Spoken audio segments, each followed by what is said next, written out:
currently in 17th position. I didn't see them take the nose off. No, I'm wondering if it's out on the track somewhere. Perhaps arrived without it. These cars are interesting. Privately funded development, just a 2-year-old chassis. Dutch businessman named Klaas Wart, who is driving one of them this weekend. That's the champion Audi back in again. Ralph Kellner's still behind the wheel. He started the car. He's now been in the car for 2 hours and he doesn't look to be getting out. Doesn't, does he? Johnny Herbert's standing by, but now he's just walking back into the pit area. Another nose goes on the 21 Ascari Judd. There are limits on how much time a driver can spend in the car, in case you were wondering. No more than 4 hours at any one time, and no more than 14 hours of the total of 24. Well, speaking from a driver's point of view, I think I can safely say I wouldn't want to be in the car for more than 4 hours. I've raced around here for 3 hours 45 minutes in one go last year, and that was certainly enough for me. Well, this is the 21 car. They put the number 20, the sister car's nose on it, so we'll see what they call it in time of the scoring. Like a new rear deck going on the champion Audi as well. Here you see the number 20 on the nose of the car. About to be transformed to a 21. Xavier Pompidou of France. Klaas Wart, the car owner, on the driving strength, along with Canadian Scott Maxwell.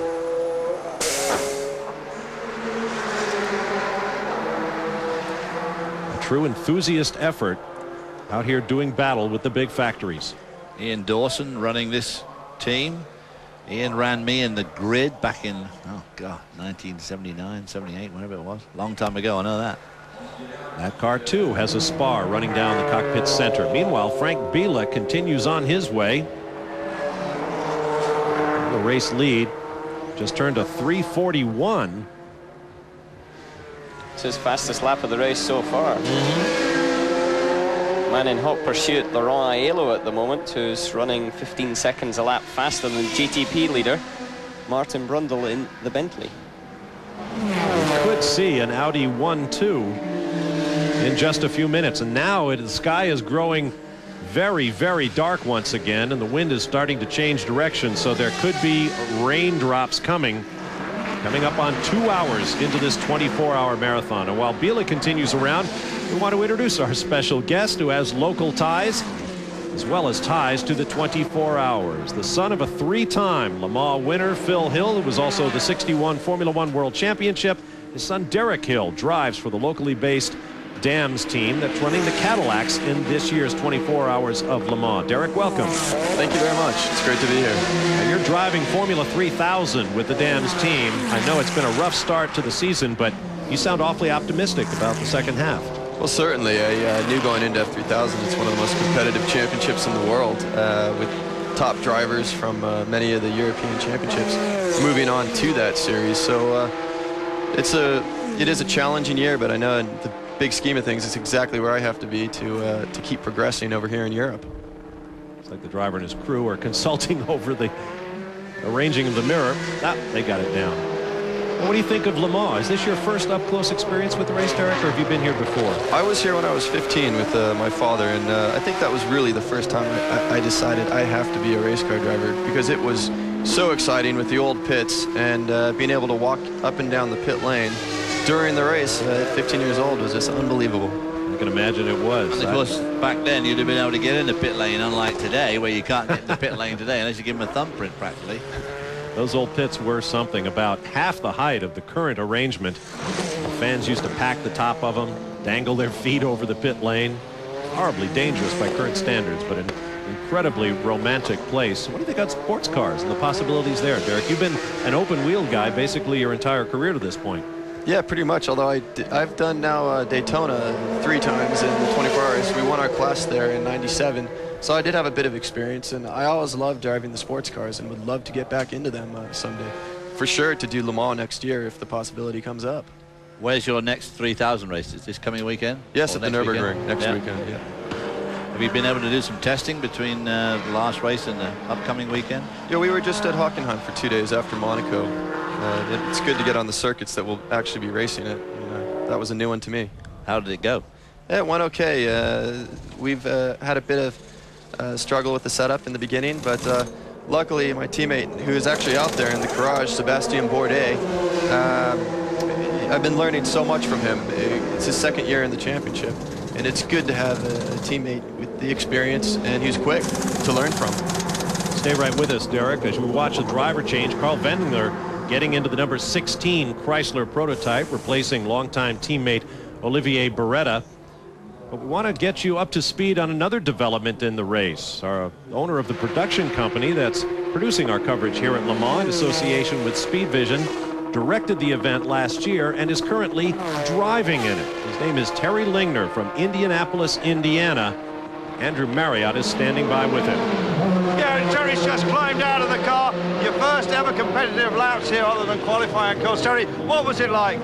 Oh, it was unbelievable. You know, it's such a great honor to be here, and the electricity of the crowd and everything today was fantastic.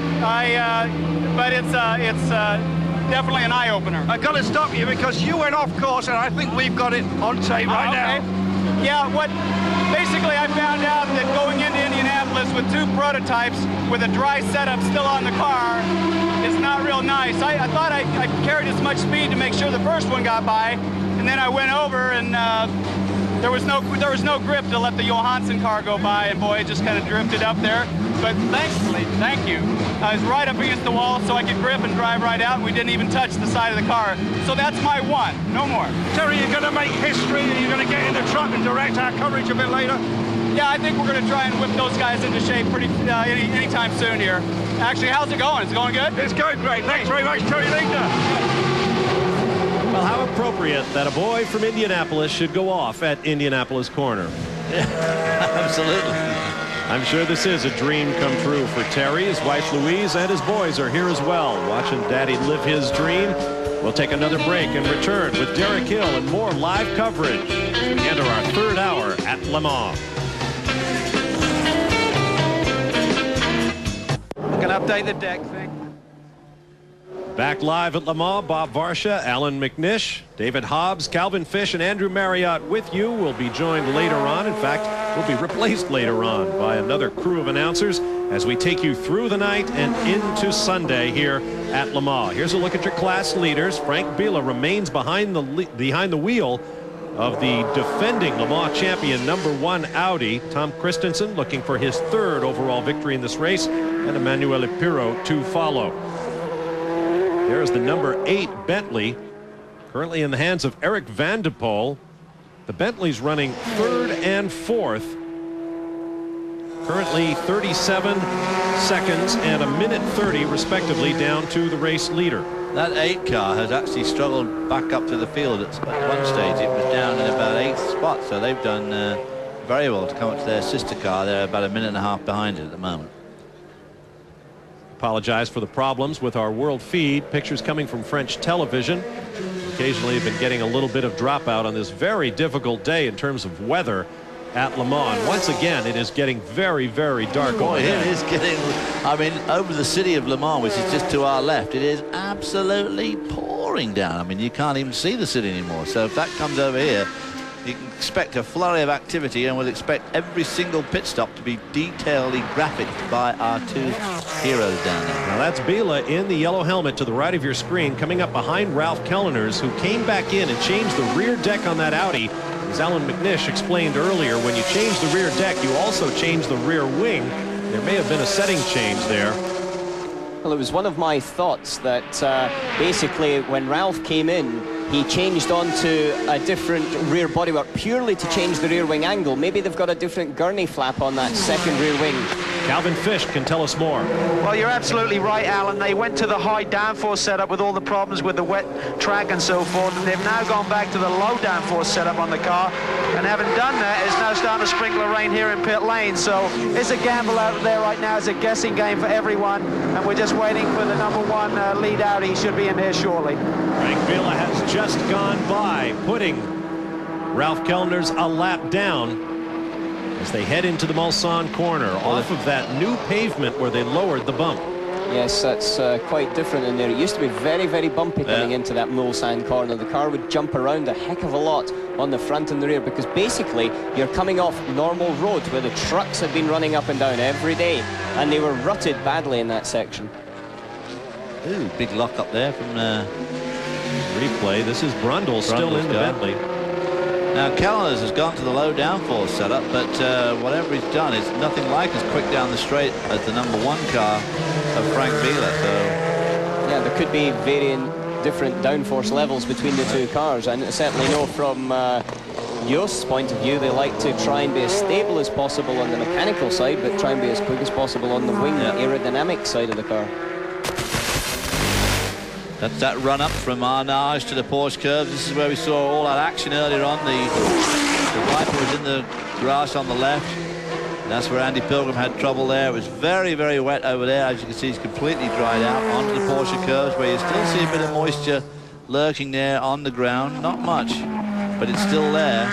Although these guys are all on slicks now. But boy, I tell you what, it's about to get worse again. We expect a pit stop from Frank Wheeler this time by. Well, this is really going to be the telling factor, whether he comes in this lap, the next lap, or the following lap, how many laps they're able to do on a full tank of fuel. And he passes the pit in.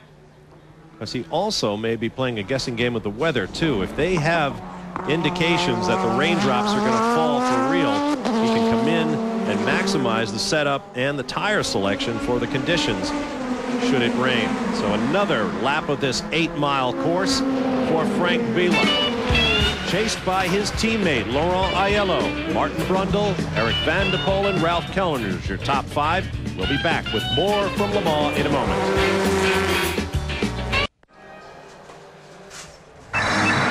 Back at Le Mans, highlights of hour 2. It began with a lead change as Frank Wheeler in the number 1 Audi passed Martin Brundle in the phenomenal new GTP Bentley. Meanwhile, the MG teammates in the LMP 675 class, led by Mark Blundell, while Anthony Reid suffered problems and the car was parked. Blundell had his own problems when he tried to pit, overcooked the pit entry, and plowed through the gravel trap.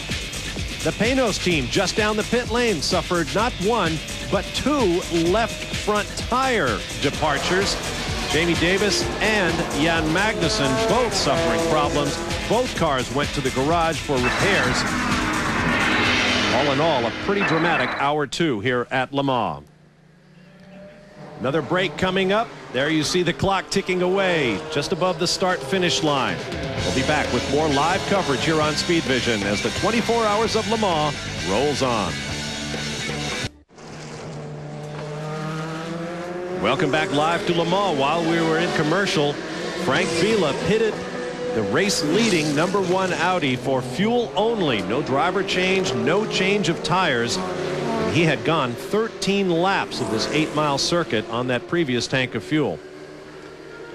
Yeah, that's pretty much what I expected out of them. I didn't think they'd go for 14 laps straight away. I think that'll probably come later on when they're maybe a little bit more in a comfortable position. But Laurent Aiello has been able to pull a lap back on the fuel strategy side in comparison to the number 1 car.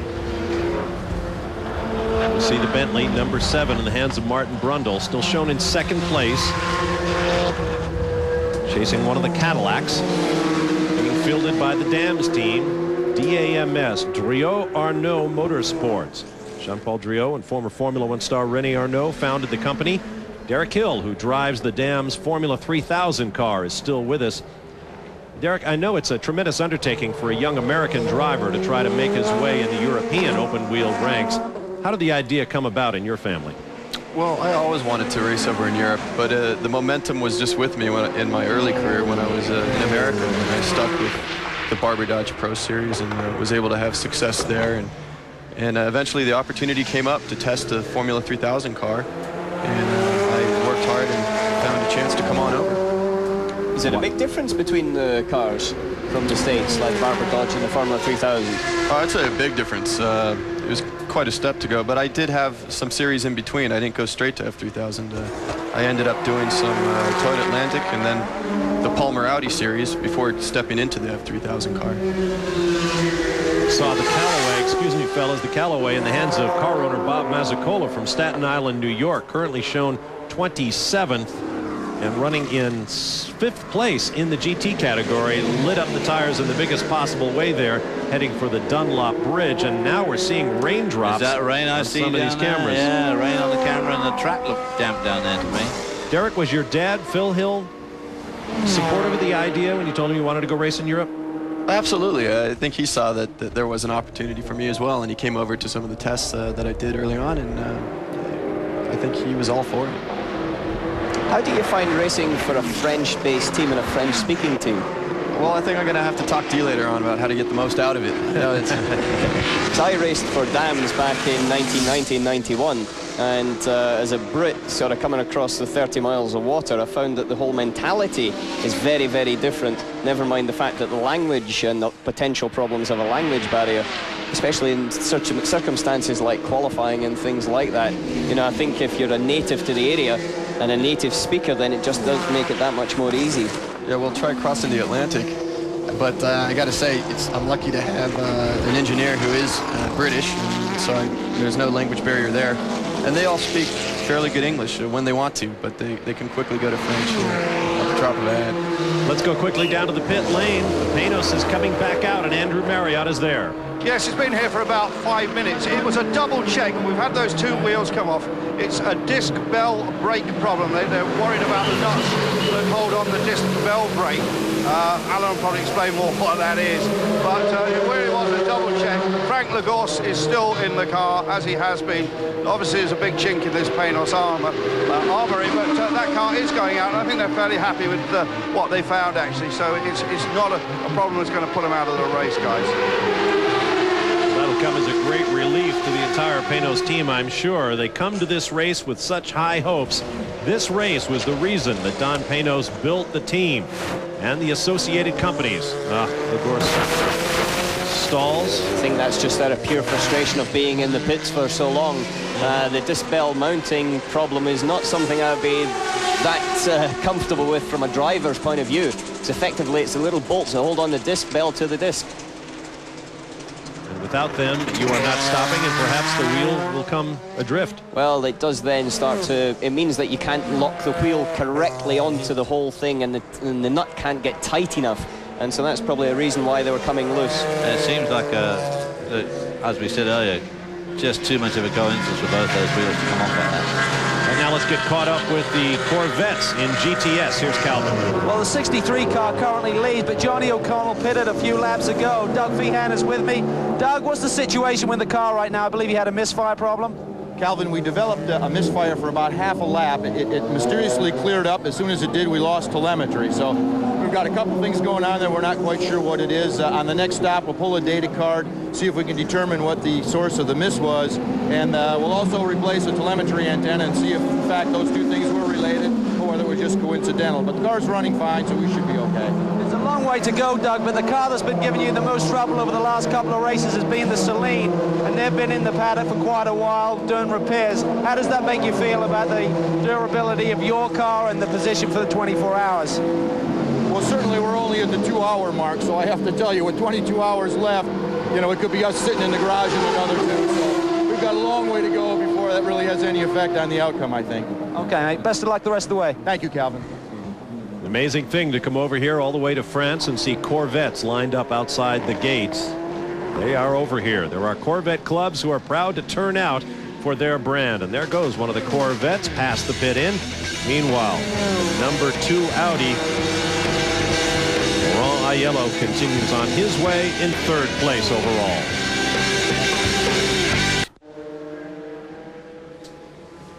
Welcome back live to Le Mans. You're looking at the number 2 in the overall Bentley in the hands of Martin Brundle, who has been in the car since the start of this 69th 24 hours, about 2 hours and 22 minutes ago. The only representative in the GT prototype class, 2 Bentleys. Great looking cars. I was just going to say, they really did make a great job of those cars. A gorgeous color up close, and that striping on them, just very evocative of those cars that raced here in the 20s. Now, moments ago, with rain spotting the camera lens, this happened out in Tertre-Rouge, just as they were heading onto the Mulsanne, as Ni Amorim of Portugal spun his Chrysler prototype, fortunately without hitting anything.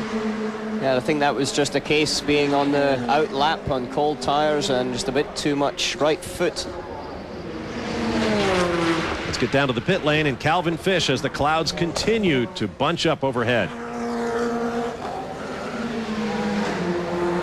The leader in 675 is in. The number 36 machine was driven by Didier Duradigas. He turns over to Hideshi Matsuda. A little bit of a lengthy driver change. They were practicing this morning after the warm-up, and it didn't look like it was very smooth then, and certainly not smooth right now. But the team has completed its work, I believe.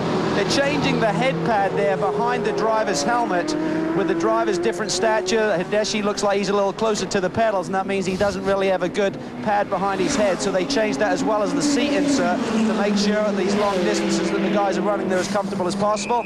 Pretty routine, not the fastest thing in the world, but that's not really the be-all and end-all in this class. Just keeping these cars running for a victory here over 24 hours.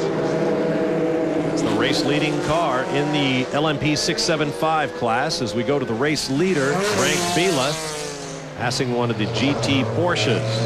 Meanwhile, Andrew Marriott has more from pit lane. Yes, right down in the dome. Sorry, put my teeth back in the dome pit, where they've just been doing an underbody check here. Val Hildebrand, the young Dutch driver, is sitting at the wheel. Of course, this car went so well early on. This is pretty routine. They obviously had some concern. They've put the rear deck back on the car now, and I suspect in just a moment this Japanese dome is going to accelerate out. Just one interesting bit of trivia. The very first race that Dome ever won, Jan Lammers was actually driving for them. It was about 17 years ago, guys. And it's that long relationship with Dome and Toyota that allowed Jan Lammers to pull this together. This car was built very, very quickly. Didn't get an awful lot of test time. Young Hildebrand, just 19 years of age. The Dutchman tying American Gunnar Jeanette as the youngest driver in this year's field. One of the Chryslers out on course. Notice that bizarre marketing paint scheme, selling portions of the car in rectangles. Now it looks like they're going to have to go under the bonnet. Boy, that's a shame. You know, this car got off to such a good start this afternoon. It was really jumped right into second spot straight away and just had one thing after the other. I wonder if that's an engine problem. The Judds are normally fairly bulletproof. Maybe Andrew Marriott can add more.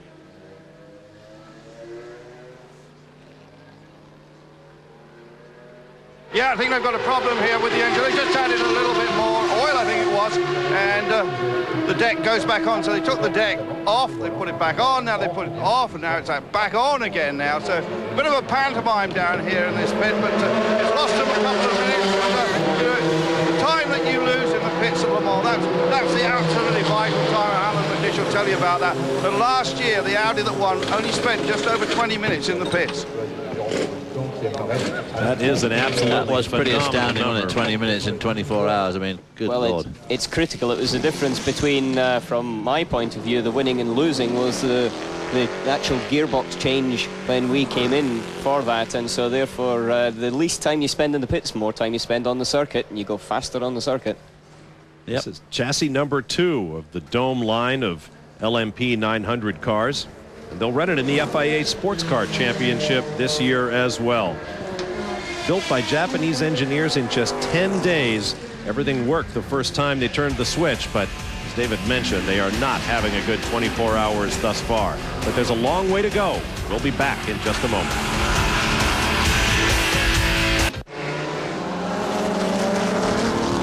Welcome back live to Le Mans. Bob Varsha, David Hobbs, and Alan McNish. Shortly, we'll be coming to the end of our opening stint, covering the greatest sports car race in the world. There you see one of the Bentleys making its way down the pit lane. Frank Biela in the Audi remains the race leader.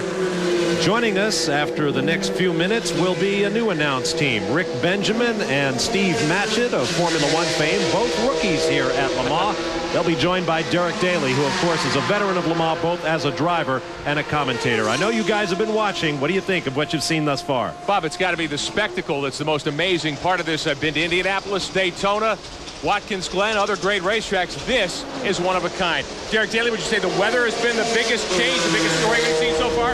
I mean, it really has, because the car saw such carnage in that early lap, but the scary thing about it is that there are scattered showers forecasted all through the night and all day tomorrow. But you know, as we look down the front straight here, what I love about Le Mans, it's fueled by passion. It is a race against drivers, teams, and countries. And the Bentley flag was a hot seller all weekend here because the British are here in force to support Bentley.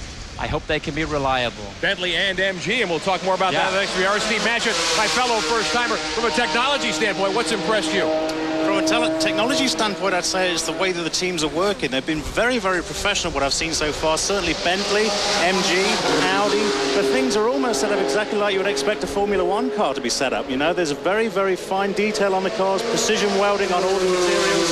It's very, very impressive what I've seen so far. I love it. Guys, we've enjoyed your call the first couple of hours. We'll join you in a moment. All right, thanks, guys. Meanwhile, the action continues down on the racetrack. Martin Brundle remains in second in the Bentley.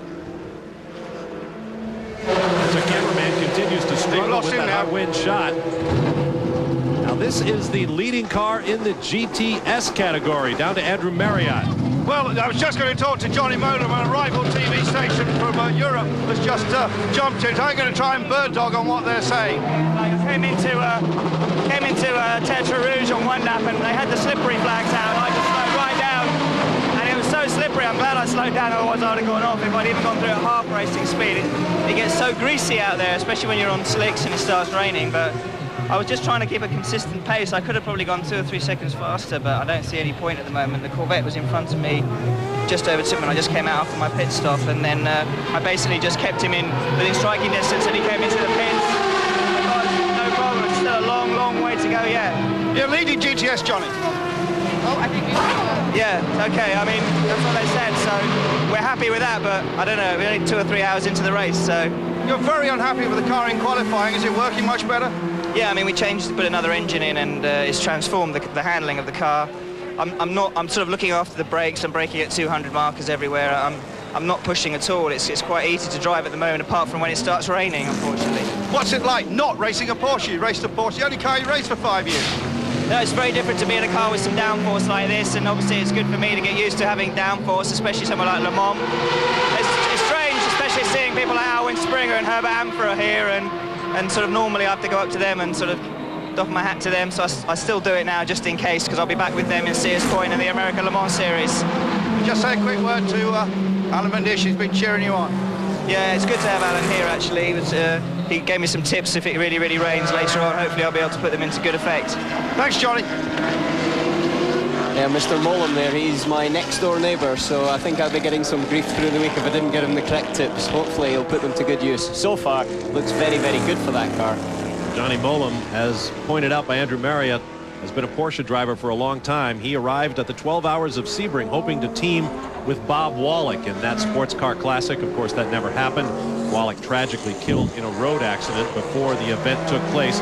One of 4 former regulars here at Le Mans who left us this year. In addition to Bob Wallach, Michele Alboreto, a former winner, as was Luis Prajas, who drove under the name John Winter, and Jean-Louis Ricci as well. So there is a note of sadness this year at Le Mans with the loss of some of the sport's great warriors. There's the Corvette making its way around. The skies continue to threaten, but we do not have a steady rain anywhere on the racetrack right now. Derek Hill, we want to thank you for being with us here in the announce booth. And gentlemen, time for final thoughts from you before we depart until about 8:30 Eastern time when we'll be back. Well, it was certainly an incredibly hectic first 45 minutes. I never seen quite so much action in 45 minutes. Had about the same amount of action as you had in the whole 24 hours, but things seem to have settled out now, but there are more rain clouds coming. Well, I think the important thing was at the beginning there was so much confusion in the pits. People didn't know to go wets, to go dries, to go intermediates. They didn't know what they were going to have to do with the accident damage. And like you say, it has settled down now. Things are looking more steady and more as we understand at the front. However, there is got to be a lot more rain, a lot more slippery conditions to come. I said at the beginning of the show that these drivers were going to have to work harder than ever for Le Mans glory, and the first couple of hours have certainly proven to be that way. Final thoughts now from our pit reporters, beginning with Andrew Marriott. Yeah, well, actually, I'm down in the MG pit, and this challenge seems to be withering away, to be honest. Johnny Kane is sitting in the car at the moment. Sorry, it's Warren Hughes, and they're working on the engine. You know, there's been concerns with these MGs, but from my point of view, it's been absolutely fantastic to see Bentley and MG come back for a Brit. That's something special. Well, I think Calvin probably agrees. Calvin. Be an outstanding battle the rest of the way, and as Alan McNish knows, sometimes when you get these conditions, it's hard for these race car drivers to realize exactly how slow you need to go on slick tires in the wet conditions. And the other thing is it becomes very tiring. It's one thing to be in a 13, 14 lap stint when everything is the same, but when the conditions are changing lap in, lap out, it gets really demanding physically and mentally. All right, thanks very much, gentlemen. One of the Cadillacs pitting. You saw that the number 79 GT Porsche for George Fourgeois from the United States has spun and buried the rear axle. They'll be pushing that car out. Pit stop and driver change for the 5 Cadillac. Meanwhile, Frank Biela in the number 1 defending champion Audi continues on his way, currently 1 minute 38 seconds up on the second place Bentley in the hands of Martin Brundle, and just a couple of seconds behind Brundle is Laurent Aiello. Like Biela, he's been in that Audi since the beginning of the race, as has Brundle in the Bentley. They are the top 3, and should Aiello get by, it will be an Audi 1-2 once again. Mark Goossens getting into the car now. Cadillac returning to Le Mans, where they had a very rough debut last year. The car has been thoroughly shaken down. The engine almost entirely different, but they will have a completely new Cadillac sports car ready for next year's race. The engine fires, Goossens drops it into gear and sends his best to the crew as he heads out for his first laps in this Le Mans Classic. With that, we'll take a break. Rick Benjamin, Derek Daly, and Steve Matchett will be with you when we return as we take you through the night and into Sunday, all the way to the checkered flag, live here on Speed Vision. So long for now, everyone.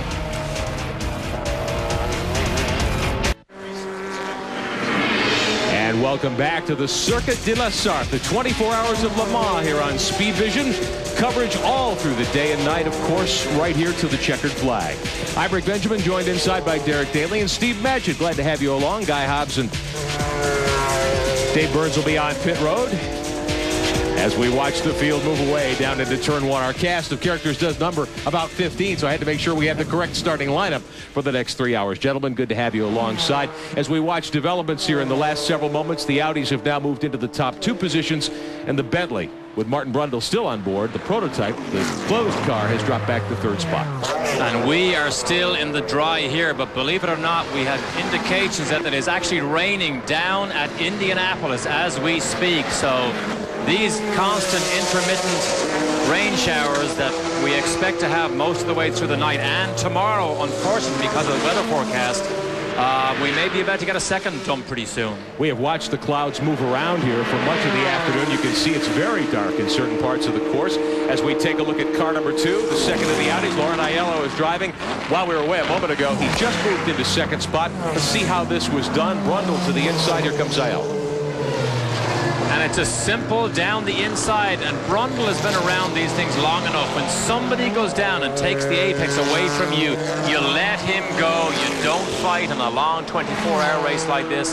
So he was happy to just let him go, knowing he was beaten man at that particular corner. We're early in this. It's about 2.5 hours, 2:40 into this 24-hour run. No point in contesting a position, Steve?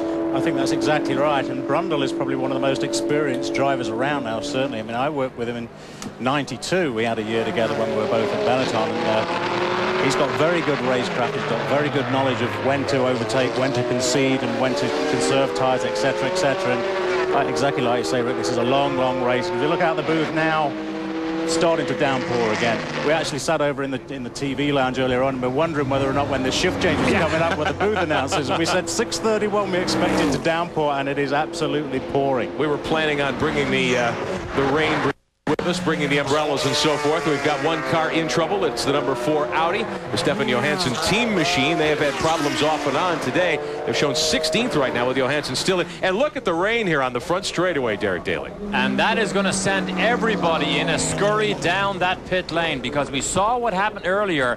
It is so difficult to take a chance to stay out on slick tires. And the cars that are passing the pit lane right now, they may regret, in fact, that they did not peel off and go straight in. As we show you our class leaders in 4 of the categories, and the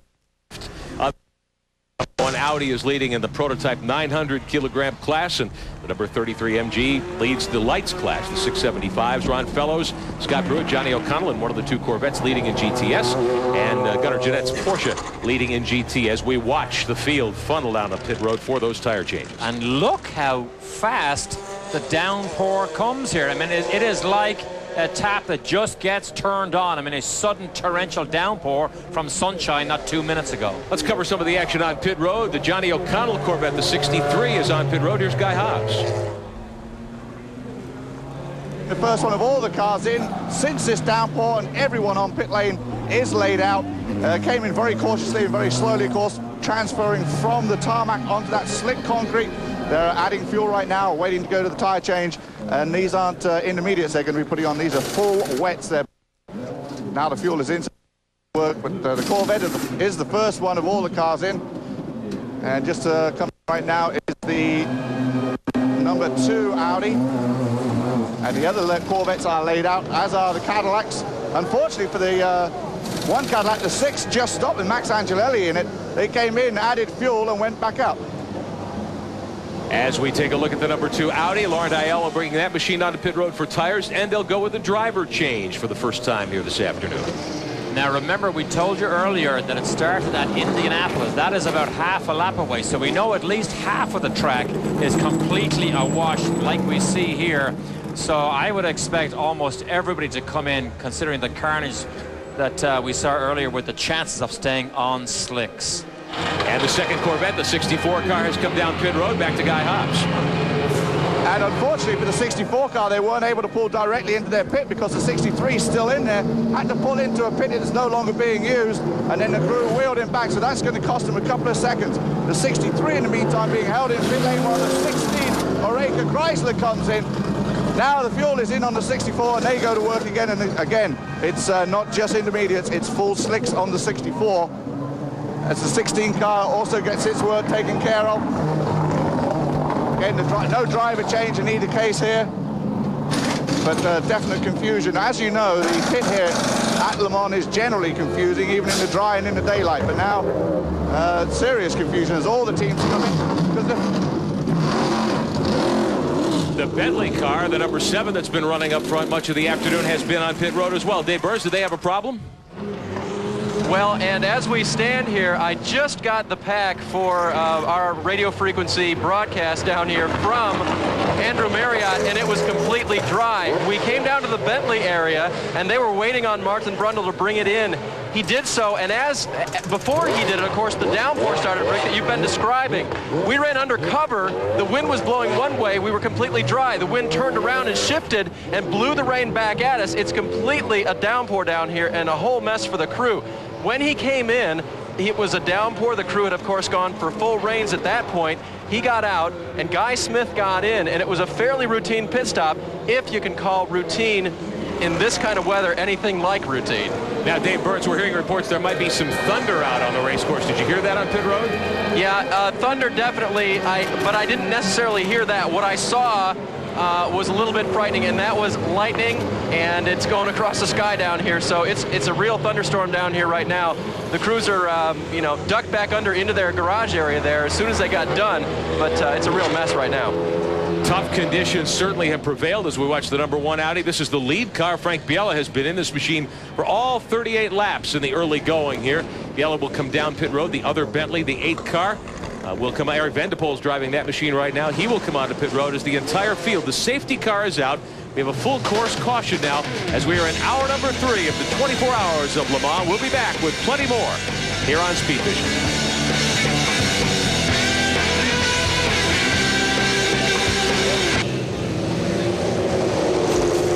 Speed Vision's live flag-to-flag coverage of the 24 Hours of Le Mans is brought to you by Porsche. Discover what only Porsche brings to driving. Beautiful weather much of the week in the city of Le Mans. Very picturesque place that we've enjoyed the last couple of days. The folks who live in this part of France certainly turn out in droves to support the race. All the merchants in town do their part as well. It's been a week of enjoyment for all of us on the Speed Vision broadcast team. But right now, the folks on pit road and out watching Derek Daly are not having much fun because of the pouring rain. And of course, the man who may be under the gun now is Jackie Ickx. Jackie Ickx, of course, probably the most famous racing driver ever to run for the Le Mans 24-hour race, is the race director this weekend.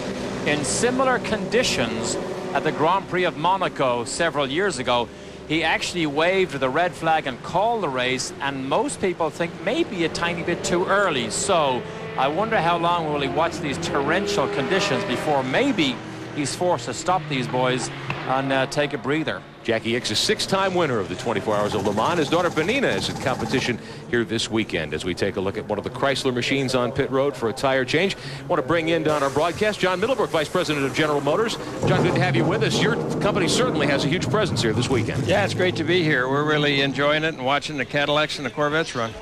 What does this mean? What does this event mean to you in a global sense for both of those brands? Well, they're both global brands for us. Cadillac, we want a presence around the world, and we certainly want to increase it in Europe, and this is where you have to be to do that. And of course, Corvette is also a global brand, and we've been increasing our sales in Europe of Corvette. We've got Corvette owners here from both the United States and Europe, and so it's great to see them out there doing well as they are right now. John, something that always strikes me at Le Mans, and I mentioned it in our on-camera, this is a race about drivers, teams, but nations. I mean, to see the British come down and support the British cars and British drivers in their droves, it really is an impressive event at Le Mans to see the nations involved too. Yeah, no question. It is a global event. We've got a number of our Cadillac dealers here and their wives, and they're cheering when that pace car goes by because we're leading the race. But we're having a great time. It's a great place to entertain dealers, and we have a lot of press here from the United States with us, and so it's just a great venue. Now, the Corvette has taken a couple of years to develop. It's been very successful. The Cadillac, I'm sure, has not met your expectations yet. How committed are you to keeping the Cadillac prototype program alive? Yeah, we're committed. Actually, the Corvette really has met our expectations. We knew it was going to take time to build this team, and we have an all-new car under construction right now for next year, so that may answer your question on our commitment. We'll be back here with an all-new product, and frankly, we expect to be up there really running for the championship and for the overall win next year. And hey, this night is not over, and we're doing fine with the Cadillacs right now. I think we're 12th and 13th, and that is about where we'd want to be right now. A good finish would be above expectations, probably. That's right. I mean, obviously we came into this with hopes for maybe a top 5, and that's still on the boards right now. Well, John Middlebrook, Derek, go ahead. Are you going to stay up all night, John? I'm going to stay up until at least 1 or 2. But I can't guarantee all night. Yeah. Yeah. We appreciate you stopping by, John. Hope to see you throughout the course of the night and tomorrow as well. A lot of activity on pit road. Dave Burns. Well, and when you take a monster stint, you normally didn't expect it to have as many twists and turns and ins and outs as it was for Martin Brundle. Have you ever experienced that period of time where so much has happened at the start of a race? I mean, it's bizarre. It's four seasons in one lap. You don't know what to expect next, and you have to drive well within your car because, you know, the next braking zone, it could be wet, and you're going to sail straight off the road. What about as far as the rain now? I mean, when you brought it in, it was still dry, was it not? And it had not even hit the windshield yet? No, it was just starting to rain in the last 3 or 4 corners. I had one of those lucky stops where I was due in anyway, and it started raining on pit lane. So we were able to send Guy. I thought I was staying in the car. I thought I got another stint, to be honest, but so it was a bit of a slow driver change. But he's gone out on inters. That's a handful in these conditions, intermediates. I understand with the development of the car, many of the tests that you boys had were in the rain. So are you developed in the rain, so to speak? We've had 10 laps in the rain total. Really? We had all in the dry. So that is the first experience of this car in the rain. My first ever laps around here in the way. I've been here 8 times. It's never rained, strangely, when I've been in the car anyway. We were going for 9, but we didn't get that, did we? Derek Bell is distilling some information from Martin. What role during the 24 hours this time, Derek, as you get information from Martin and from Guy, what are you putting together? It's more the fact that I've done a lot of races in the rain here, and maybe in some ways I could help when we discussed the other day about what it was like in the rain out there. As he said, he's 8 times and never driven in the rain. it probably didn't help at all, because when the rain came, it's a totally different scenario this year than 5 years ago. But, you know, all I try and do is perhaps give a bit of morale boost now and again when they get down, and when he gets up, hit them on the head and say it's not over yet. There's still 21 hours to go. And what about my question regarding testing? Some of the folks seem to think that you had some time on the Dunlop rain tire. Is that true? But we have not had any time at all. I mean, believe winter in Europe is pretty miserable, but we've had very little time. And Martin said, you know, done about 8 or 10 laps. And of course, on that particular day, they weren't going to wet rain test anyway. They were there for other reasons, so they didn't really use it as a development. So this becomes the development. Absolutely, and we know that our cars are closed, as you know, and we have a lot of trouble with water getting in and not wanting to go out very quickly, and a lot of steam inside, and I'm sure he can tell you better than me. All right, gents, thanks very much. We appreciate it, Martin. Good job. We'll get back to more of the Bentley story as the day goes on. The rain continues to come down here, Rick. And of course, earlier, remember, we had rain-dry situations, so you had intermediates and wets, and it was very much a guessing game. Right now, there is no guess here. This is as full and as deep a group set of wets as you can get, which is interesting that Brundle says Guy Smith is on intermediates. If this rain continues, he's going to be in trouble in that Bentley. No, he's not going to be fast. And it looks as though there's standing water in some places up there. Right. We've had intense rain, hard rain, many places as we take a look down on pit road. Some of the machines coming down to effect their tire changes. Team Ascari among those making that move. Hour 3 at Le Mans. We'll be back here on Speed Vision. In a heck of a rainstorm here at Le Mans. Hour 3 just about coming to a close. Derek Daly and the drivers of the open top cars are not having any fun right now. Now that is an interesting question, because the drivers in the open top cars sometimes prefer open top in the rain because the wind blows the rain away, whereas in fact the Bentley, a closed top car, can actually draw water in and soak the driver. Steve? Yeah, and to add what you were saying earlier on about Martin Brundle and the car going out on intermediates, completely bizarre move. And obviously, you know, this is almost monsoon conditions, but going on from that point, he was mentioning the fact that they haven't actually done any running in the wet. So remember, these electronics are exposed to all this moisture that's going about, and certainly when I was testing Formula 1 machinery, one of the most important things you had to do was do a wet test, because until you find out where that water is going to find itself into the plugs, it might be military spec plugs, but of course there's a lot more. Look at the lights and whatever you've got on these cars that you haven't got on an F1 car. You get water in those electronics and bop, everything stops. And some of these teams have not tested much in the wet, as you were saying, Steve, so that'll be something to watch. We show you the leaders in the various categories here during the 24 hours of Le Mans, closing out hour number 3 on Speed Vision. We'll be back with much more.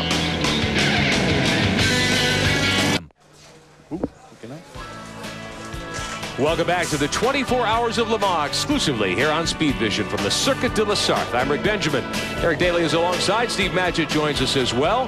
Dave Burns and Guy Hobbs are on pit road, just beginning the 4th hour of competition, and we have had hard rain off and on. And gentlemen, it has just been a downpour the last 25 minutes or so. Which is good, because it takes some of the decisions away.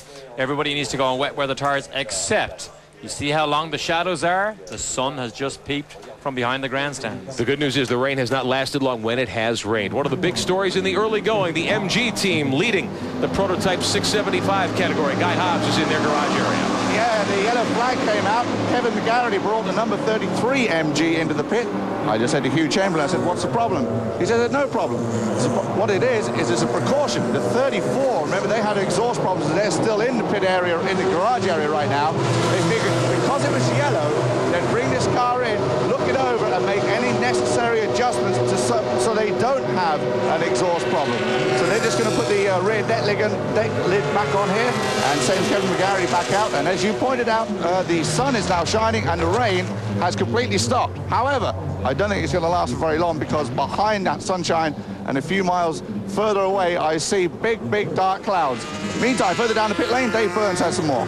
Yeah, and down here, Guy, believe it or not, it's the same as where you are. I know here at Le Mans things are different from one end to the other, but pit lane's about the same right now. We've got the sunshine, we've got now just barely sprinkles, so the weather's really changing. I want to refer to something you guys were talking about in the booth just a minute ago with the Bentley. I did speak with Dave Ward, who is the chief engineer on the Bentley that Martin Brundle is driving, and he said to me that they've sort of got their, they haven't had a lot of rain testing, but they think they've got it figured out in the car in terms of the fact that they've got the heated windshield and they can keep the fogging down. They hope.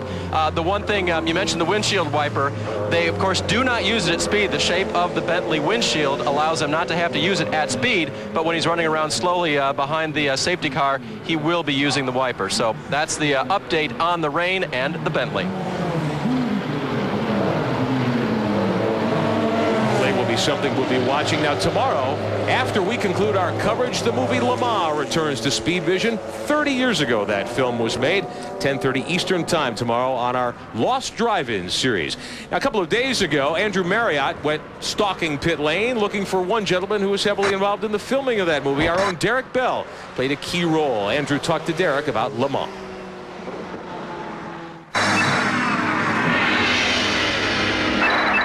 Derek, difficult to believe, I know, 30 years since the filming of the great Le Mans film. You were part of that. Do you remember much about it? Oh, well, yeah, I mean, exactly. It was a unique thing for me. I've never been involved on a movie like that. In 1970, we started it. It was also my first year at Le Mans as well with Ferrari, with Ronnie Peterson in the 512. And then, of course, we worked on the movie, you know, from June onwards till about October.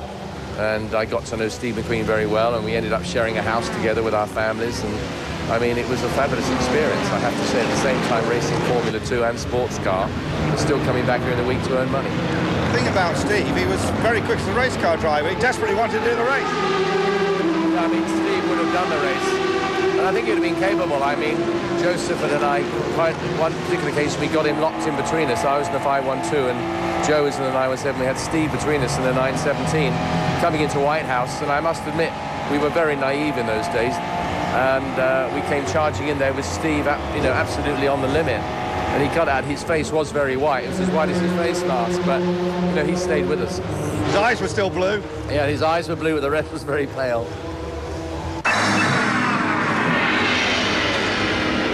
One of the great memories, certainly for many of us who grew up enjoying that movie. And you can see it again tomorrow here on Speed Vision. Still under full course caution. Safety car is out. The rain's still a factor. The track is wet, Derek. We will talk more about that when we continue from the Circuit de la Sarthe.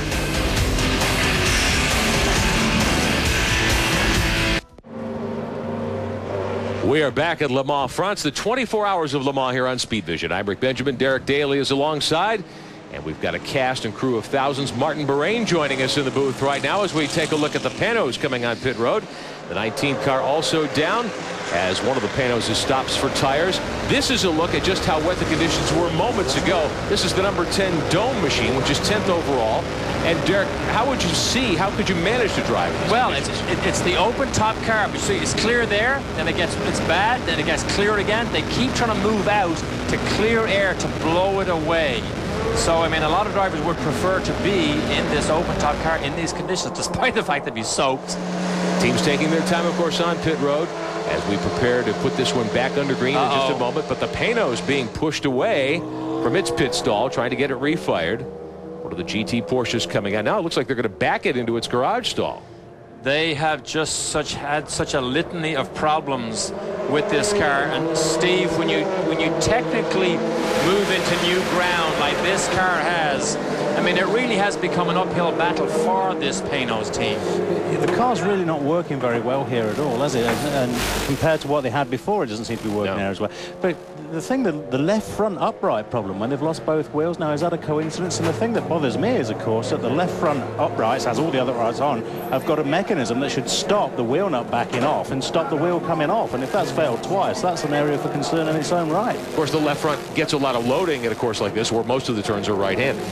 Clockwise track would put all the loading onto the left front in comparison to the rest of the corners. You're quite right, really, that takes the most of the weight. But nevertheless, the retention mechanism, even if you start to get a problem with the upright bearings themselves, should be impossible in theory for that wheel nut to back itself off. Yeah, frustration for Jamie Davies as he sits in the car there. Jamie Davies, of course, so successful in the British Formula 3 Championship and now wants to make a mark for himself in these big sports cars. Jamie Davies is still in the car talking to one of the team officials. Dave Burns, what can you tell us? Yeah, Jamie Davies is talking to his team, and so far none of us around here standing around observing or anything have really been able to tell a thing. And now we've got the other one coming in as well, and they're going to run me back and actually give me a better view than I had of both Panos coming in. The boys are going to go to work very quickly here, and unfortunately at the same time are coming in, and we've just not had a chance to distill any of the information yet, as now both Panos, unfortunately, off course and in the garage area. Early on, of course, one of the two Panoses was very strong. As Steve Hatchett mentioned, the left front wheel problem with both those cars has been a factor. Now the two cars being shown 32nd and 36th in the running order, and this stop under full course caution certainly doesn't help their cause. I believe that's Frank Lagorce, the Frenchman, in the other Panos car. Well, we have a moment, though. We want to welcome in Martin Berain, who's the chairman of Lola Cars. Martin, great to have you with us. Your MG creation's doing surprisingly well here. Yes, it is. Le Mans is a roller coaster ride at the best of times, but this one has been a really special ride for us, because in the space of 7 months we've brought this car from a piece of paper to the track here. This is the longest either of these cars have ever run, because we weren't in time with our engines to get our car tested. The engine's very short of miles, very short of brake time, but the package is good. And as we've seen, we've had it up and down, swinging up and down today, all the way up to 3rd place, down to 15th, back into, what, 15th again, because we're checking everything every time we can. As we took a look a moment ago, we're back under green all around the racetrack. Guy Smith in the Bentley, number 7. Second now as the restart takes place. 41 laps are on the board here at Le Mans. Watching the Panoses. Martin, if you'll stay with us for a moment, let's check in with Dave Burns downstairs. Well, believe it or not, this is unreal. 2 left front wheel problems. You remember that. Now both of the Panos have another second identical problem. It is gear selection. I just spoke with the team. They are unable to get the pneumatic gear selection system to operate correctly. They're going to go to work on both of them, and I'm thinking if they solve the problem for one, they're going to try applying that to the other. You know what I'm thinking, Steve Matchett? Water. Somewhere in the electrics. Don't they have the paddle shifter on the Panos cars? They've got a pneumatic shift system on the car, I believe, but in a way it's not that unsurprising. If you have 2 identical race cars and they're built to exactly the same specification, you have a failing on one and everything is machined exactly the same on one component to the other car, no great surprise that both fell with exactly the same problem. Normal. Let's take a look at trouble for one of the other machines in the event. This is the Chrysler, the 14, one of the Viper Team Orica cars. Arakondo and Amarim sharing this machine. Off into the gravel. He gets the car back on. As we've discussed, Derek Daly, so many times when you go off like that, it's not just a matter of getting the car on the course. You picked up so much gravel, you almost have to stop and clean the car out. And now these gravel traps that are supposed to suck the car in and stop it is so wet you can literally drive across the top. But before we say goodbye to Martin Berain, because I know he's busy, I don't know whether everybody knows, but Martin actually raced here 10 times at Le Mans. But Martin, in England right now, there's a huge push to be back involved at high levels for British motorsports when we see Bentley and MG back. Yes, it's a coincidence that we're here together, of course. But MG are here for a very specific reason, because it was taken over by a consortium just over a year ago, and it had to do something to lift its image and lift the Rover Group. So the way to do that, and I was, shall we say, foremost in the suggestions of how it might happen, was to go racing and to come to do a Le Mans car, to do a British BSCC car. The rally cars came again. We're also going to do a supercar, a road car, although we haven't got around to that one yet. And of course, while Martin sits here, he's wants to really find out how his Lola Champ cars got on in Detroit today. That's the next phone call he's going to make. As we are on board with the number 10 Team Denbla Avis Dome machine, this is Casper Elgaard, and they have that car in 9th, and you can see the track starting to dry a little. You can get up to more speed now, so we'll see if Elgaard is able to bring the Dome up through the pack just a little more. Martin Berain, thanks for joining us here in the booth. Congratulations on a successful debut so far of your new MG. Thank you very much indeed. Good to have you with us. And we will take a time out here from our coverage of the 24 Hours of Le Mans. As we go to break, we show you the top 4 in the running order as we take a look at one of the Bentleys, the 7 car, 3rd behind 2 of the Audis. Back in Le Mans, France, here on Speed Vision, the 24 Hours of Le Mans. Glad to have you with us tonight as we look ahead. It's evening now in France, but just early in the afternoon back home. And the weather has been the big story so far. We have had rain off and on. It's affected many of the teams. Of course, tire changes, and we've seen some impact on the electrics in many of these cars. Both Panos machines in the garage for the second time today. First, they had left front wheel problems. Now we understand gearbox is the concern. We'll talk more about that in a moment. But earlier, Bob Varsha took a look at the situation with the Panos, as it's been an up and down year as this team prepared for the 2001 Le Mans.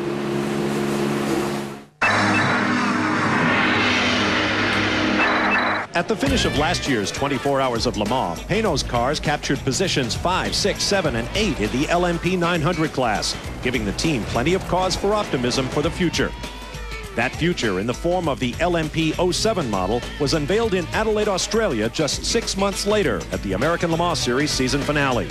But the car driven by Jan Magnussen lasted just 2 laps before retiring with alternator problems. And those problems would continue. At the 2001 ALMS season opener in Texas, the team ran 2 new cars, and all seemed to be right. 2/3 of the way through, they actually led the Audis before finally giving way. After that strong third at Texas, the new Panos had nothing but problems at tough old Sebring.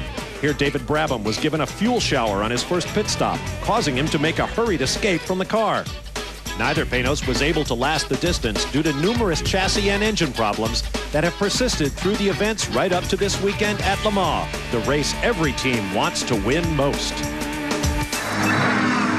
So it has been a difficult period in the development of this new Panos with their proprietary Zytec 4-liter motor. We see Dave Burns trotting around the nose of both those machines as the work goes on. Dave, what are you hearing from the team down there? Well, the man in the back of the car on the, I think you're looking at a close-up now. Dave Price is the team manager of this whole Panos effort. Don Panos is actually in the background as well, looking over things. But I just spoke with Dave.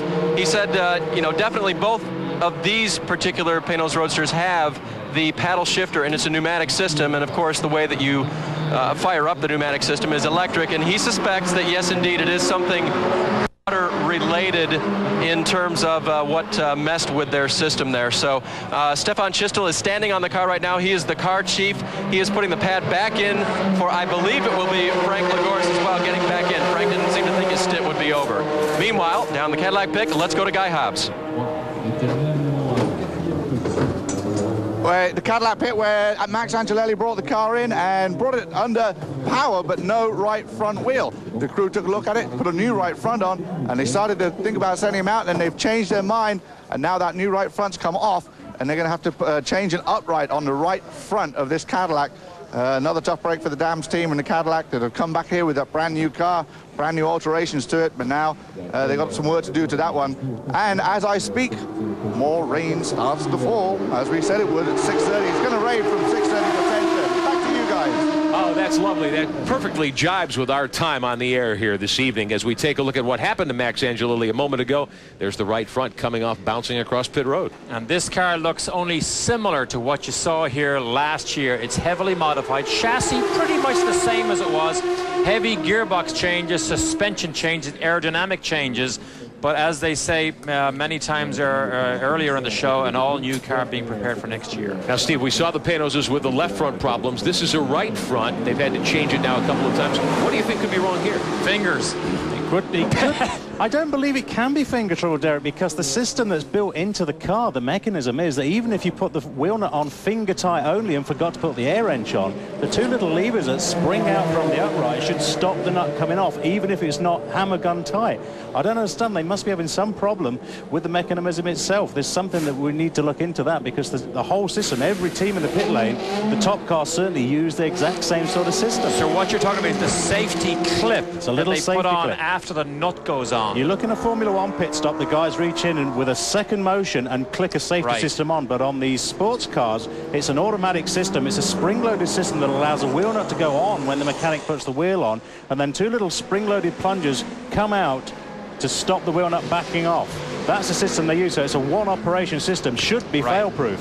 Should be. Very strange. Prototypes down the pit straight to the first couple of corners here at Le Mans. Huge crowd, of course. Some 250,000 fans here at the Circuit de la Sarthe. The overall leader is the #1 Audi. We'll be back. Welcome back to exclusive coverage of the 24 Hours of Le Mans here on Speed Vision. I'm Rick Benjamin, Derek Daly, and Steve Matchett topside. Dave Burns and Guy Hobbs on pit road. It is raining hard once again. Look at what happened to one of the Team Ascari machines just a moment ago. This is coming down the Mulsanne Straight through the first of the kinks, the 21 car. The Team Ascari machine, Zwart and Scott Maxwell, and we believe Zwart, the team owner, was in the car at this point, right around there. And this is an interesting team because the Ascari is such a famous name. They have actually built a two-seat mid-engined car that will go into production for sale in America. So the Ascari name, we believe, if all comes to fruition, will end up on the roads of America. Klaus Zwart listed as the constructor of the Ascari machine, but his driving stint here not successful at the moment. And in his defense, certainly the weather conditions have been extreme. It would be very easy to break a car loose, especially one of the full-bore prototypes at this point, as the hard rain falls again here on the front straightaway. Let's take a look at how things stand in the GT category as we are closing in on hour number 4. Gunnar Jeanette leading in his Porsche, the 77, 83, the 74. There's the Callaway machine, Bob Mazzucola, Vic Rice, and Kurt Wagner. They're fourth, and much was expected of that team coming in against a gaggle of Porsches. A very new development for that Callaway Corvette-based car. I mean, they qualified fastest here. The car still has mufflers on it.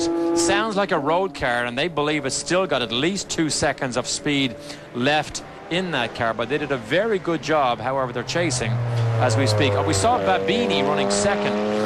I think, I might be out on a limb here, but I think Babini was the guy who drove round the lap in the Porsche 911 last year with the door open, head out the window, and the bonnet up. I think it was Babini as we see the rain pour down again. And we want to remind all of you at home, of course, you can contact us, as you always can, during our Grand Slam racing coverage. The E-Slam Speedline comments, you're seeing them on your screen right now, and we will do our best to get you answers and responses as warranted throughout the coverage of the 24 Hours of Le Mans. You can email us your questions and comments by logging on to www.speedvision.com and follow the links that will get you right to our E-Slam Speedline.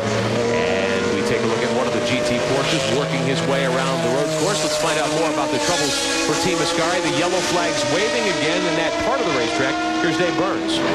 Well, and Ian Dawson is signing off now as Klaus Zwart went back out in the car. Klaus, of course, as you mentioned, the owner, and a very passionate owner, according to Ian.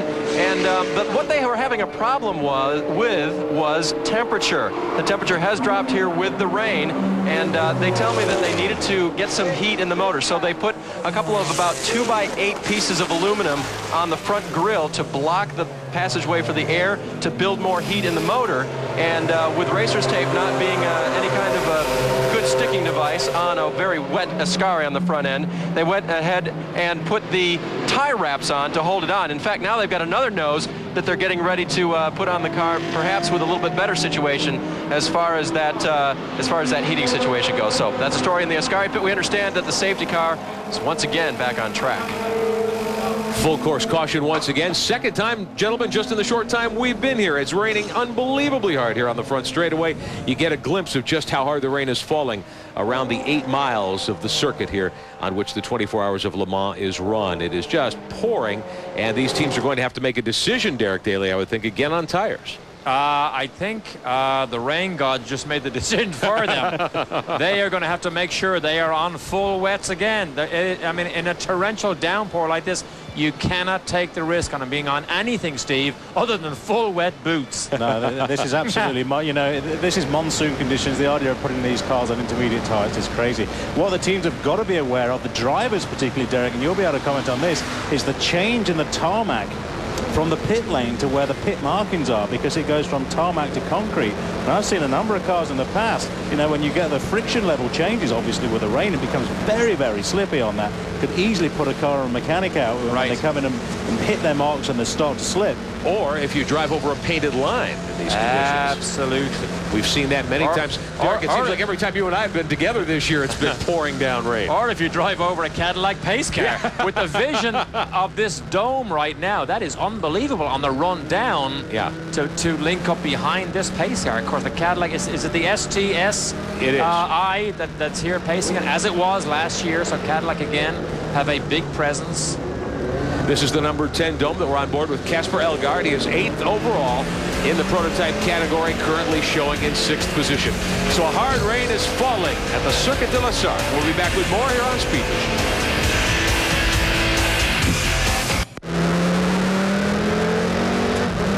Hope everybody brought their rain slickers. We're going to need them here tonight. Pouring rain once again at the 24 Hours of Le Mans.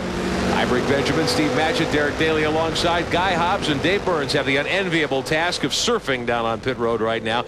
Le Mans is certainly a place for memories. This is the 69th running of the 24 Hours, and we sent our intrepid colleagues David Hobbs and my good friend Derek Daly out earlier this weekend to reminisce about some of the changes at Le Mans.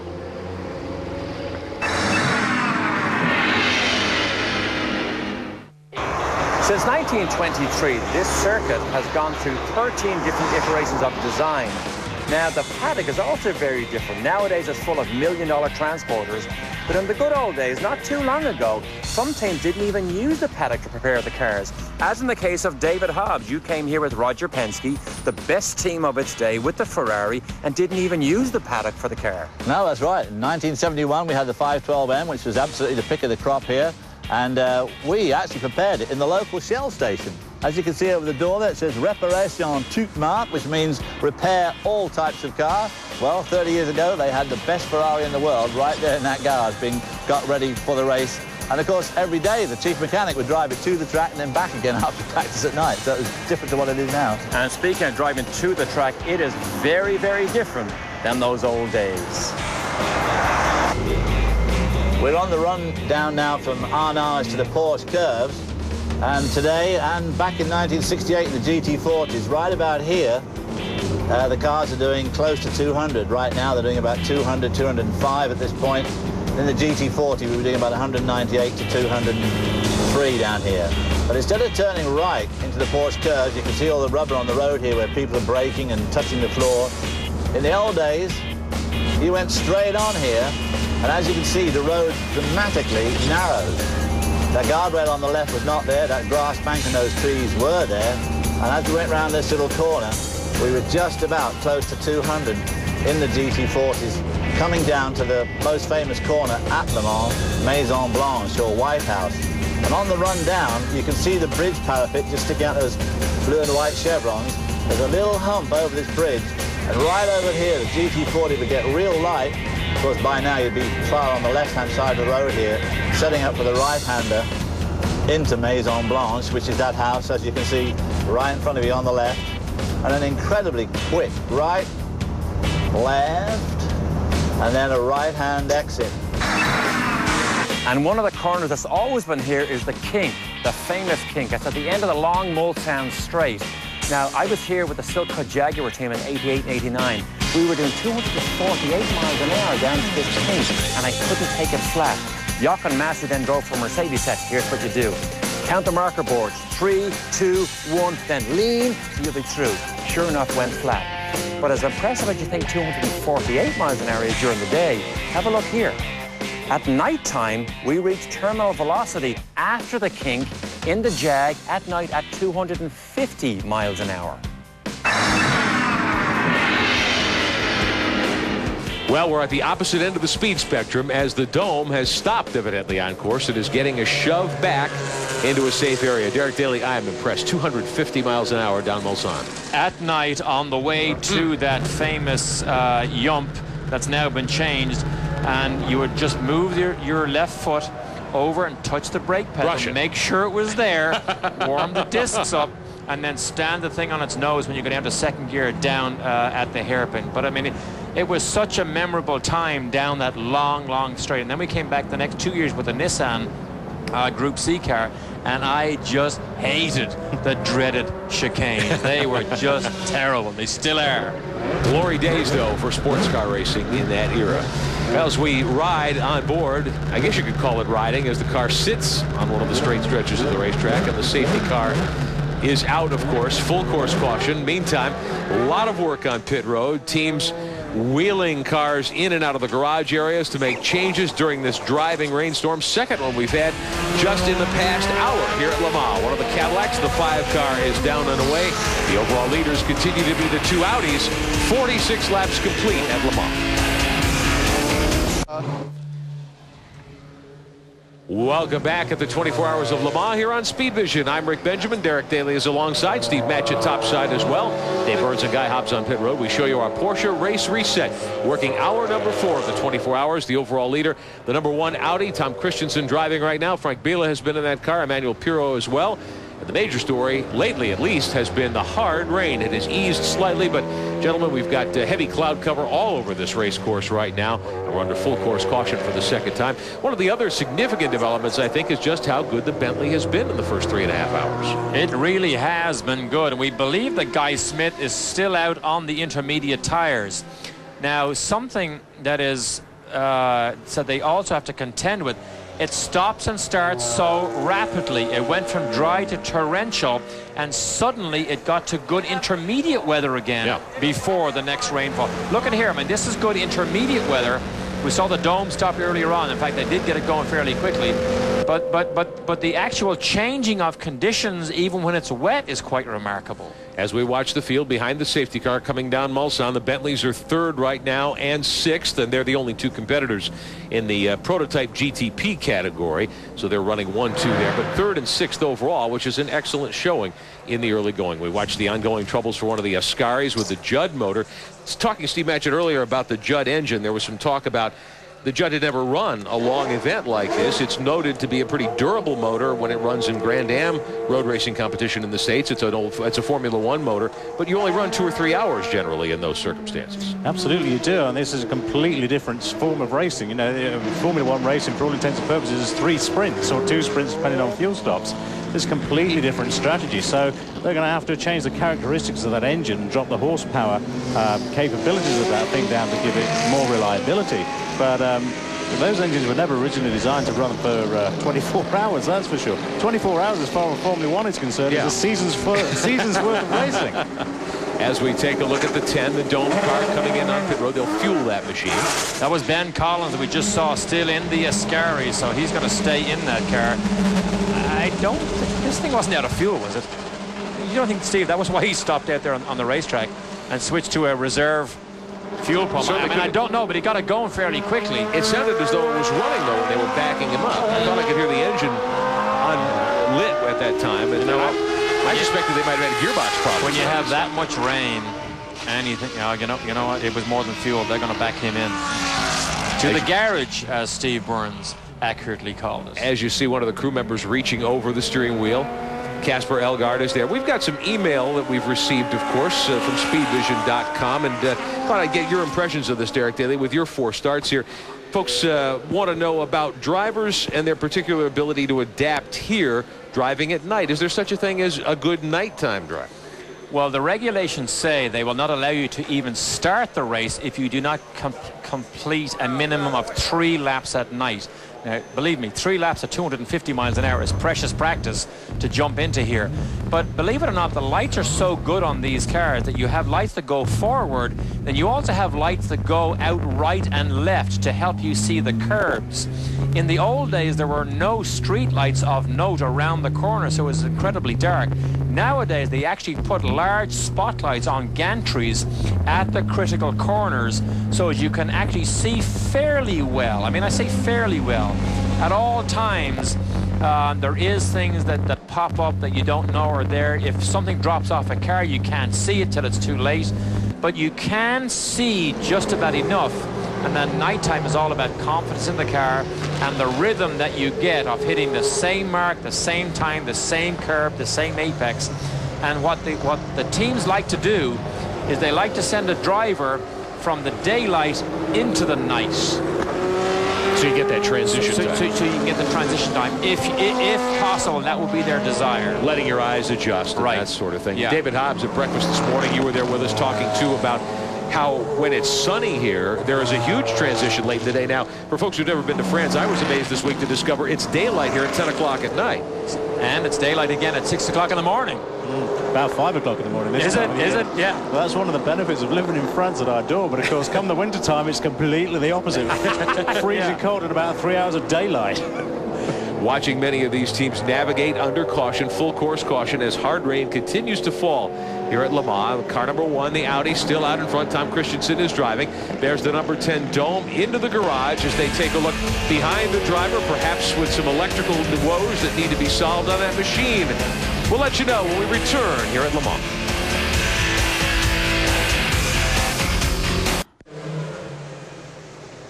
We are back at the Circuit de la Sarthe, the 24 Hours of Le Mans, exclusively here on Speed Vision. I'm Rick Benjamin, Derek Daly and Steve Matchett are alongside. Guy Hobbs and Dave Burns are on pit road for us as the rain continues. Teams still making changes. One of the MGs is on pit road. Guy Hobbs. Yeah, Kevin McGarity brings the number 33 MG back in again. Now, don't forget, they made us adjustments to the exhaust under the last yellow to take advantage of that.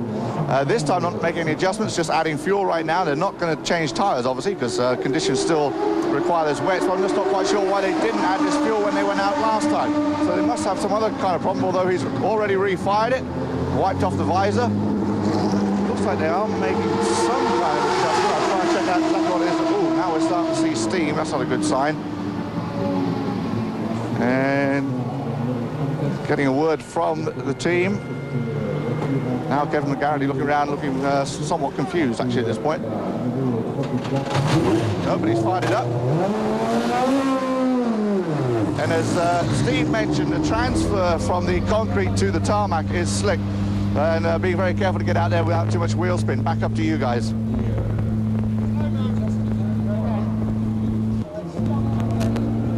McGarity shown 13th overall. Meantime, we climb on board with one of the Vipers. This is the 55 car. Carl Rosenblatt steering this machine right now, but Vanina Eeks is also driving this car. She's one of the 3 drivers in the GTS Viper, and Vanina is a familiar face to all of us at Speed Vision because she's a regular competitor, Derek, in the U.S. Formula 2000 Championship Series. And she is very proficient behind the wheel of a single-seater Formula 4. Grrr, look at this here. This was at Homestead earlier this year, an event we did many weeks ago, a couple of months actually, and she tagged that machine that was directly in front of her, pranged the nose of that car pretty thoroughly, but did bring it on pit road. They repaired, and she did a nice job that weekend. Same helmet color scheme as her dad, of course, always used. Look at this here, onboard camera. We watched this also live when she did this. Great outside-in move. Vanina Eeks, very strong, very good in the wet weather, so this event may be something that is suitable to her talents here at Le Mans this weekend. Did you see that tank slapper she took care of there in the braking zone? Yeah. I will also tell you, she completed a wet weather test at Mid-Ohio just a week ago. An official test. Everybody was there in the wet. She was the fastest driver of the whole day. She's been very impressive in this first year that we have watched her in U.S. Formula 4 2000. Back on board with the 55, Jackie Ickes, her dad, the race director here this week. 6 victories. He's the all-time leader at the 24 Hours of Le Mans. Look at Derek Bell. Just look at the history that Derek Bell has amassed here. And, of course, that has made him so wanted and for people like Bentley because, I mean, his experience here is so much to share that with that team and with their customer base. It's just incredible. Derek acting as a consultant for Bentley this weekend, and he'll join us on the air in a few hours as well this weekend here at the 24 Hours of Le Mans. We watch one of the MGs down the Mulsanne straightaway. And the safety crew is working. The safety car is still out. We thought perhaps the green was going to reappear, but the yellow flag continues to wave as some of the field comes toward pit road. Safety car remains at the head of this pack. One car thinking about diving on pit road decides to stay out. Guy Hobbs on pit road for us. You have an update on the MG situation? Well, on the MG itself, there was no problem. They just decided to bring it in under yellow behind the caution flag so they can go a full stint now. Not quite sure why they didn't do it the last time they were in. And while that was going on, the Yokohama guy was out here and he took a temperature of the pit lane. Derek, you remember from last year, the temperature on pit lane at this time of day was, well, you can simply say boiling. Right now, it's a cool 14 degrees centigrade. And as we saw earlier on, when I believe it was the Cadillac that came in to put blanking plates in front of the radiator, because at this low speed, at this low temperature, just keeping the engines warm enough to run properly is a problem, in addition to the fact that you have so little grip on the racetrack. Look at the streams of water run out of the bottom of those Audis. Under the Dunlop Bridge, and the green flag appearing at least at that part of the course now. So we're back to racing. The number 1, Tom Christensen, driving the Audi out in front. He is leading overall. Their team car, the number 2, Capello at the throttle right now in second place. and they're being shown 1 lap behind. That's Christensen out in front, leading overall at the 24 Hours of Le Mans. Wiggles out of the corner. What a test of discipline and of driver skill this is. Discipline not to overstep the bounds just too much, because remember, there is probably $100 million has been spent on this team to get those cars to win the Le Mans 24-hour race, and you could throw the thing into the boondocks by just putting too much power on in the wet. Now, I know you all want to know how the Corvettes are doing. Scott Pruitt about to take his first laps in competition here at Le Mans. Guy Hobbs. Yeah, Johnny O'Connell has just stepped out of the 63 and handed over to Scott Pruitt, his first time ever here at Le Mans, and this will be his first stint. And we'll check with Johnny and see exactly what the conditions are like. How do you feel about sending Scott out there in these lovely Le Mans conditions, Johnny? Oh, this is amazing. I tell you got to tip your hat to all the officials here for putting it under caution, because, I mean, it's just flooding out there, really dangerous, especially on Mulsanne. There's 1 or 2 really bad areas. You know, and doing it, giving Scott a little time under the caution here makes it so he can see where the puddles are. You know, he's very good, very experienced. I don't think he's going to have a problem with it, but it is really dicey conditions. Has he had many laps in the car in the 2 days of qualifying and practice? Well, you know, he got a fair amount in pre-qualifying, and so that was kind of nice for him. And then, you know, we both got a fair amount, you know, the past couple of days, but, you know, you know, our setup isn't as good today as it was on Thursday. Somehow that always happens at this place, but, you know, hopefully the track will come to us if it ever dries out. Well, supposedly the weather forecast is this rain is just pretty much going to continue off and on throughout the night. What's that going to do to any strategy? And I mean, as far as racing lines, just staying out of trouble. Well, you know, that's really what you got to do. You know, you don't push too hard. Let people, you know, the people that are going to push hard are going to make mistakes and fall off. So, you know, we had real good success winning at Daytona because we were smart and stayed out of trouble. So hopefully the game plan will be to do the same thing here. All right, that's Johnny O'Connell, who loves it here in France. He's thinking about buying a house here, and of course, coming off the win with the Corvettes at Daytona in 24 hours. Well, Johnny O certainly doing his job, handing the car off to Scott Pruitt with the Corvette leading in GTS. The team machine, the 64, second in GTS. They're 14th and 15th overall. As we continue with the safety car on the course, Tom Christensen, your overall leader. Capello right behind him in the other Audi. Back at the 24 Hours of Le Mans, Rick Benjamin, Steve Matchett, Derek Daly for you here on Speed Vision, working hour number 4, about to wrap up the 4th hour as one of the Peugeots comes on to pit road. Meantime, we were watching the Audi a moment ago, Steve Matchett, and there's been some talk that Audi may be having a problem electronically with its tire pressure sensors and its gearbox mapping. What would that be? Well, we know that Audi started using little pressure sensors on their wheel rims so they can monitor the tire pressures on each corner of the car. And how these work is there's a little transponder, a little transmitter mounted inside the rim, which sends a signal, a little radio signal to the onboard electronics on the car, and from there the telemetry system back to the pits so the engineers can keep track of pressures on the car. However, if they've not done an awful lot of testing with that, you can find that the signal, I think what Audi are finding is the signal from the transponders on the rims is affecting the software for the controller for the gearbox, sending wrong signals to the electronics on the car. The signals are getting confused, and that's probably making false decisions for the gearbox controller, snatching previous gears, or that sort of thing. So all sorts of problems can happen if they've not done enough testing with that. As we ride with Guy Smith in the Bentley, the 7 car running 3rd overall, leading GTP. The green flag has reappeared. The safety car is in, so we're back racing, although the track is very wet. We're hearing that perhaps the champion Lola, or rather the champion Audi team, has had to change gearboxes completely because of the situation. Maybe some of the other teams are going to unhook those sensors and stop running. And the reason they wanted to try and keep the sensors on is because we have had a problem with punctures here. Yeah. And the tires now, the profile of the tires are so low that these tires are so stiff with sidewalls, they can actually run for quite a period in a flat condition, but as soon as you load them in the corner, then you get yourself into trouble. Martin Brundle in the Bentley had a puncture and crashed the car at Indianapolis. I believe it was on Thursday night with a puncture. Guy Smith then crashed the same car with a puncture on Friday night. So punctures have become a great bone of contention, which is why they don't want to throw away the sensors. But in fact, they will, Steve, if the gearbox is the downfall. I don't know actually how easy that's going to be for Audi to take that software off the cars now. The easiest thing that they can do is to take the sensors and transponders off the rims, but that's going to be a nightmare for the team, because all of a sudden they're going to have to start dismantling the tyres, pull the tyres off the car, potentially to get, off the rims in the back of the garage to get those sensors off. And how many tyres would you have mounted at this point? Probably a couple of dozen. It's going to be quite a few back there. Well, let's see. Slicks, intermediates, wets, 2 or 3 spares of each. Several of each, certainly, as we watch the Bentleys coming toward pit road. The 8 car, we understand, which is running in 6th position right now. Eric Van der Poel about to come in, and Butch Leitzinger will be taking over that car. Here's the 7 running 3rd. Let's try to get some more insight on some of the technical challenges as we work into the 4th hour of competition here at Le Mans. Dave Burns is on pit road with the Bentley team's technical director, Dave. And that is Brian Gush. I'm having some technical problems with my my rain outfit and my headgear here, Brian. Tell us a little bit about these conditions here now. You know, the car is so brand new, and I've heard from you and from Martin Brundle, you had very little testing in the rain. What are you discovering now that the cars have been out there at speed in the wet? Yeah, we had very little testing. We only had about 20 days track time testing this car anyway, and most of that was in the dry. Although we prepared as well as we could for these conditions, you always find out something new when you hit the conditions.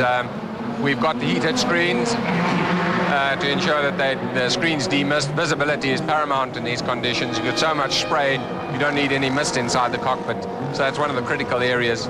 And then also areas that are cooling ducts, feeding components that need cooling. They don't need cooling in this weather, but we don't want solid streams of water being ducted onto them. So we're masking up those areas that are critical to the function.